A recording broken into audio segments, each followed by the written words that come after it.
Okay, so if you imagine the ultimate medieval fighting force, the absolute peak power fantasy, you are probably picturing the Knights Templar. Oh, absolutely. The white mantles, the red cross, they're iconic for a reason. But they also invented something. Well, something just as powerful as their cavalry charge. The world's first global banking system. And that contradiction is exactly what makes them so fascinating.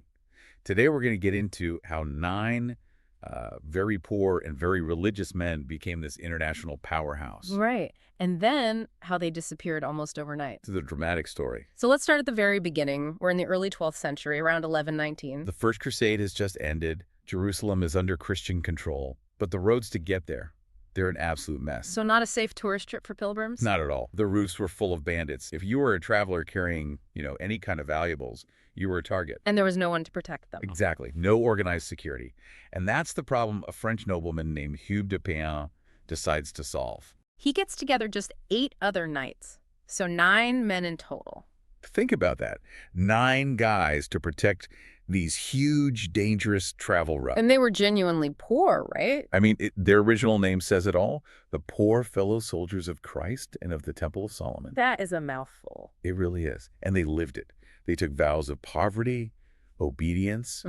They were basically warrior monks. They even famously had to share horses in the beginning. And the name, the Knights Templar, where did that come from? King Baldwin II of Jerusalem gave them a place to stay. It was a wing of his palace right near the ruins of the ancient Temple of Solomon. So Temple, Templar. Makes sense. And the name stuck. But, okay, 9 men can't protect an entire continent. How did they grow? They needed official backing, and they got it from maybe the most famous monk in Europe at the time, Bernard of Clairvaux. He was a huge deal. A spiritual superstar. His support was everything, because the whole idea of a fighting monk was pretty new and controversial. So he helped them get the church's official stamp of approval. Exactly.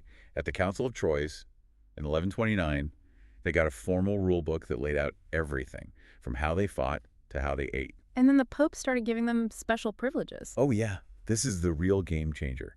He realized how valuable a permanent professional army in the Holy Land was. So what kind of privileges are we talking about? Well, for starters, they could cross any border without paying taxes. Okay, that's huge for moving money and supplies. They could build their own churches. But the biggest one, they were answerable only to the Pope himself. Not to any local king or bishop. Nobody. That's the foundation of their power.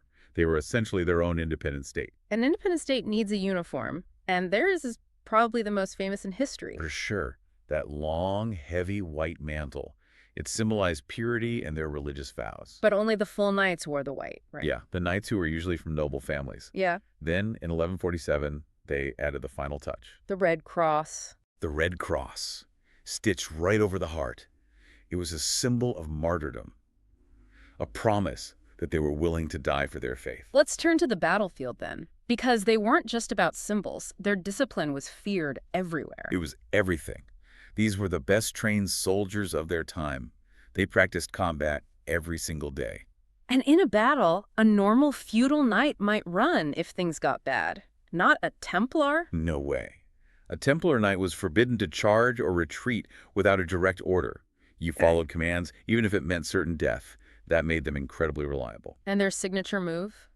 The heavy cavalry charge? It was devastating.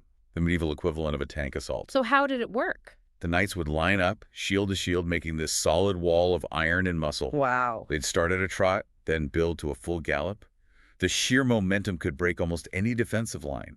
They'd hit first with their long lances, then switch to swords for the close-up fighting. Pure shock and awe. Exactly. But the knights in white were just the tip of the spear, so to speak. Right. You had this whole support system, the sergeants, who were absolutely vital. They usually wore black or brown robes. And what was their job? They did everything. In battle, they might fight as light cavalry or infantry. But their main role was, what? Logistics. Logistics. They were the engine of the order, the blacksmiths, the builders, the cooks. They made sure the knights were always supplied and ready to fight. So they were the ones who kept the whole war machine running. 100%. And they also built these massive, incredible fortresses all over the Holy Land. Like Chastel Pellerin. A perfect example. It was so well designed, it was never actually captured by force. Thick walls, high towers. built to withstand long sieges. What was life like inside one of those castles? Very simple. Quiet, focused on prayer and training. They slept in big dormitories and ate their meals in silence. And the logistics. They must have been huge. Enormous. Stables for hundreds of horses, massive storerooms for food and water. They were basically self-sufficient military towns. Okay, so we have military power, we have fortresses, but now we get to their real secret weapon. Their secret power. Not swords, but finance. The Templars basically created international banking. They did. And it grew out of that first problem they were trying to solve, protecting pilgrims. The bandits on the roads. Right. Yeah. How do you get your life savings from Paris to Jerusalem without being robbed? Before the Templars, you really couldn't.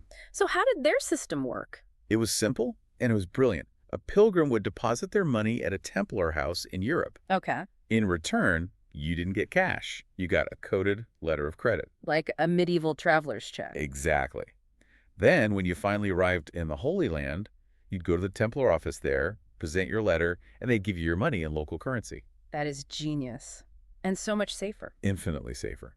And this system just exploded their wealth. Kings started using it to fund wars. Of course they did. They started managing royal treasuries. They owned thousands of farms and mills all over Europe, all of it generating income. They became richer than the kings they were serving. In many cases, yes. They had more liquid cash than entire kingdoms. This gave them unbelievable political power. And to manage all this, they needed a navy, too. A big one. They operated their own fleet of ships to move men, horses, supplies, and money across the Mediterranean. They even owned major ports, like La Rochelle in France. So they're an independent military, a global bank, and a shipping empire, all rolled into one. And all accountable to no one but the Pope. You can see how that might start to cause some jealousy. A little bit. I'm guessing local kings weren't too happy about it. They grew very suspicious, and the Templars had a reputation for being proud, maybe even arrogant. People started whispering that they cared more about their money than their religious mission. And then their main purpose just vanished. Pretty much. In 1291, the city of Acre, the last major Christian stronghold in the Holy Land, fell. So the Crusades were effectively over. And the Templars had no more front line to defend. They became this massive, wealthy military power with no war to fight. That made them vulnerable. Enter King Philip IV of France. Also known as Philip the Fair. And Philip had a very big problem. He was massively in debt to the Templars. An unpayable amount of money. A truly staggering amount. And he saw his chance. He didn't want to pay them back. He just wanted their wealth. So he hatched a plan. A ruthless one. He secretly coordinated a massive strike. And on Friday, October 13th, 1307, The infamous date. he ordered the arrest of every single Templar in France, all at the same time in a single night. And the accusations were horrible. They were shocking. Heresy, idol worship, spitting on the cross. Most of it was extracted under torture and was almost certainly false. But it was enough to give him the cover he needed. It was. He put immense pressure on the Pope. And in 1312, the order was officially dissolved. Their lands were seized, their leaders executed. Just like that. From the most powerful organization in Europe to gone. It's a stunning fall from grace. They rose from just 9 poor knights to this global power, only to be taken down by a king who owed them money. So it leaves you with a big question to think about. This whole banking system was created to fund their holy mission. But did that wealth become the mission itself? Was the bank what enabled their success, or was it the very thing that guaranteed their destruction? Something to keep in mind, the real stories behind the legends often involve more accounting than adventure. Good luck with your studies.